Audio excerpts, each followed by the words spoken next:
Assalamu alaikum class pre 9th subject English B lecture number 13 part 1. Today we will do a comprehension passages number 13 and 14 plus future continuous tense negative sentences. Look at the technique of these negative sentences. First of all, we write down subject plus will or shall plus not plus have plus been.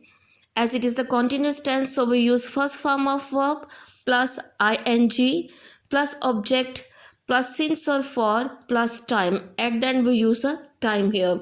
Now you look at the exercise. The first one sentence of this exercise is बच्चा शाम से नहीं रोता रहा होगा. बच्चा, this is the subject, the child will not have been. रोता रहा होगा, रोना, it's an action word. Weeping, as it is the perfect continuous tense, so the common thing in all the continuous tenses is that we always use in continuous tenses first form of the verb with the addition of ing. Weeping, शाम से, since evening.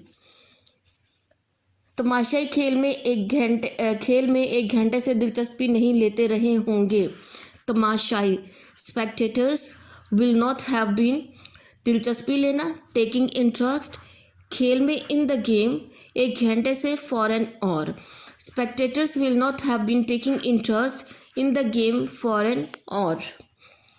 Doctor दोपहर से मरीजों को टीके नहीं लगाता रहा होगा. What is the subject here? The doctor नहीं लगाता रहा होगा, will not have been injecting. टीका लगाना, injecting. मरीज को patients. What is of it? दोपहर से, since noon. The doctor will not have been injecting patients since noon.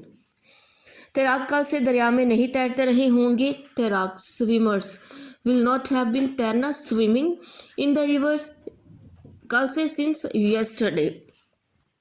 Bashir 4 बजे से नोट नहीं गिनता रहा होगा. Bashir will not have been गिनना, counting notes since 4 o'clock. Najma एक माह से कपड़े नहीं सीती रही होगी. Najma will not have been कपड़े सीना, sewing clothes, एक माह से, for a month. नौकर 3 साल से मालिक की खिदमत नहीं करता रहा होगा. नौकर, the servant, खिदमत करना, serving, will not have been serving. मालिक की his master 3 साल से, for 3 years. The servant will not have been serving his master for 3 years. काफिला एक हफ्ते से आगे नहीं चल रहा होगा. काफिला, the caravan will not have been, आगे नहीं चलता रहा होगा. मूविंग ऑन, एक हफ्ते से, for 1 week. The caravan will not have been moving on for 1 week. मेरे रिश्तेदार 4 साल से मेरे घर की हिफाजत नहीं करते रहे होंगे. मेरे रिश्तेदार, my relatives will not have been देखभाल करना, लुकिंग आफ्टर. मेरे घर की, माई हाउस 4 साल से, for 4 years. My relative will not have been looking after my house for 4 years. आप 2 दिन से अफसर की खुशामद नहीं करते रहे होंगे. You will not have been flattering, खुशामद करना, flattering your officer for 2 days. हम अगस्त से इसको तोहफे नहीं देते रहे होंगे. We shall not have been देते रहे होंगे, giving him तोहफे, gifts. अगस्त से, since August. We shall not have been giving him a gift since August. वो सोमवार से फल नहीं खा रहे होंगे. They will not have been eating fruits since Monday. ठेकेदार 16 तारीख से फौज की खुराक मुहैया नहीं करते रहे होंगे. ठेकेदार, contractors will not have been मुहैया करना, supplying food, खुराक, food. Contractors will not have been supplying food to the army since 16th of the month. 16 तारीख, 16th of the month. हमारा वज़ीर आज़म 1970 से ऐसी गलतियां नहीं करता रहा होगा. हमारा वज़ीर आज़म, our prime minister will not have been making such mistakes. ऐसी गलतियां करना, making, ऐसी गलतियां, such mistake, since 1970. Our prime minister will not have been making mistakes since 1970. So up to here is that exercise that you are to learn and then write down on your neat notebook 8 class. Assalamu alaikum class P9 subject English B lecture number 13 part 2.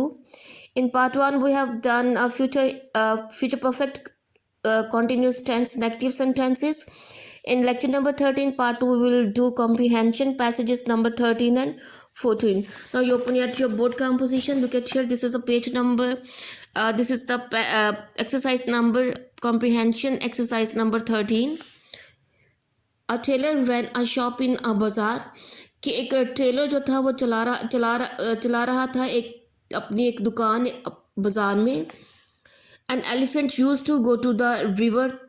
और एक elephant जो था use to go to जाया करता था दरिया पर. Through the date बाज़ार, इस बाज़ार में से गुजर के वो दरिया पर जाया करता था. The tailor gave him a bun every day. Tailor उसको गेव हिम देता था अ बन खाने के लिए हर रोज़. One day the tailor pricked a needle. एक दिन टेलर ने प्रिक्ड हेयर मीन चुभो दी, अ नीडल एक सुई, into the trunk here mean उसकी सूंड में, ऑफ द एलिफेंट की सूंड में सुई चुभो दी. The elephant became angry. इस पर जो एलिफेंट था ही बिकेम एंग्री, वो बहुत नाराज़ हो गया. बट वेंट अवे, लेकिन वहाँ से चला गया. ऑन रिटर्न, वापसी पर, ही फिल्ड हिज ट्रंक, उसने अपनी सूंड भर ली विद मडी वाटर, मट्टी से भरे हुए पानी के साथ. On reaching the shop of the tailor, on reaching पहुंचने पर, शॉप पर, टेलर की शॉप पर पहुंचने पर, ही पुट हिज ट्रंक, उसने अपनी सूंड रख दी, इनटू इट, उसकी दुकान में या इसमें या उसकी दुकान में. And squatted the dirty water, और फेंक दिया डर्टी वाटर, गंदा पानी, into the shop of the tailor, उस दर्जी की दुकान में. All the fine and new dresses, जितने भी उम्दा और नए कपड़े थे, ऑफ द कस्टमर्स ग्राहकों के, आर स्पॉइल्ड में वो सारे ख़राब हो गए. ही वॉज वेरी सॉरी, और उसको बहुत अफसोस हुआ. फॉर अनाइंग हियर मीन नाराज़ करके एलिफेंट को. But it was no cry over spilled milk. लेकिन अब इस पे चीखने चिल्लाने या रोने से कोई फ़ायदा नहीं था, क्योंकि ये एक मुहावरा है जिसका मतलब है कि अब पछताया क्या हो जब चिड़िया चुग गई खेत. Now look at the question given below here related to that paragraph. Number 1 is, where did the elephant go every day? What did the tailor give him? What mistake did the tailor make one day? What did the elephant do after drinking water? How did the elephant punish the tailor for his mistake? What is the moral of the story? So total 6 questions are given here. You will read this paragraph quite properly, comprehensively, and then you will find out the answer of all that questions from within this paragraph. And after that, you will write down that answer on your neat notebook. Now you look at this paragraph number 14. A professional player किसे कहते हैं? पेशेवर खिलाड़ी. Is quite different, बिल्कुल मुख्तलिफ होता है from N amateur वो खिलाड़ी होते हैं जो शौक से खेलते हैं. हिज एम, उनका मकसद होता है, इज़ टू मेक मनी, पैसा कमाना. यानी जो पेशेवर खिलाड़ी होते हैं उनका मकसद होता है पैसा कमाना, वो खेल के पैसा कमाते हैं. ही प्लेस, वो खेलता है, गेम या खेल, टू अर्न मनी, पैसा कमाने के लिए, और विन अ नेम, या फिर शोहरत हासिल करने के लिए. ऑन द अदर हैंड, जबकि दूसरी तरफ amateur player has no such aim. दूसरी तरफ जो एमेच्योर प्लेयर है, जो वो खिलाड़ी जो शौक से खेलते हैं, उनका कोई सच एम, उनका कोई ऐसा मकसद नहीं होता. एंड ही प्लेस गेम, और वो खेलता है, because he gets player in playing. Player में खुशी, क्योंकि उसको खेल के खुशी महसूस होती है, इसलिए वो खेल खेलता है. Game not only give him recreation, खेलों से ना सिर्फ उसको तफरीह हासिल होती है, बट ऑल्सो फिजिकल एक्सरसाइज, बल्कि जिस्मानी वर्जिश भी वो करता उसको हासिल होती है या वो करता है. ही एन्जॉयस, वो लुत्फ़ उठाता है, गुड हेल्थ, अपनी अच्छी सेहत से, एंड साउंड फिजिक, और अपनी मजबूत जिस्म से. ही प्लेस द गेम, वो खेल खेलता है, एज ही शुड, जैसा कि उसे खेलना चाहिए. ही ऑब्जर्व्स, वो पाबंदी करता है, ऑब्जर्व्स मीन पाबंदी करता है, all the rules and regulations, तमाम कवानीन की, ऑफ द गेम्स, खेलों की तमाम कवानीन की पाबंदी करता है.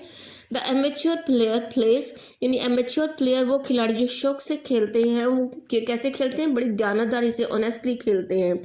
ही बिकम्स, वो बन जाता है, डिसिप्लिन्ड, जेंटलमैन बन जाता है, नज़्म व ज़ब्त का पाबंद, एक शरीफ आदमी, एंड रिस्पॉन्सिबल सिटीज़न, और एक जिम्मेदार शहरी बन जाता है.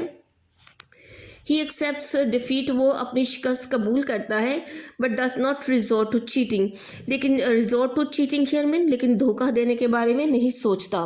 और अदर अनफेयर मीन्स और ना टू विन इट, और ना ही खेल खेलने के टू विन इट जीतने के लिए, और ना ही गेम में जीतने के लिए वो कोई अनफेयर मीन्स या आप कह लें कि बहुत किसी भी किस्म के अनफेयर मीन्स को वो या आप कह लें कि बुरे ज़राए को वो नहीं चुनता। इफ़ ही विंस, अगर वो जीतता है गेम को, ही फील्स हैप्पी, तो उसे खुशी महसूस होती है जीत के। But if is not losing, if he is not, but he is not sad, लेकिन वो सैड नहीं होता, गमगीन नहीं होता एट लूजिंग वन, कि अगर वो किसी गेम में हार भी जाता है तो हारने पे वो सैड नहीं होता। Look at the questions, total 7 questions are given here. What is meant by the professional player, professional player से क्या मुराद है। And number 2 is with what aim does he plays game, कि किस मकसद के साथ वो खेल खेलता है।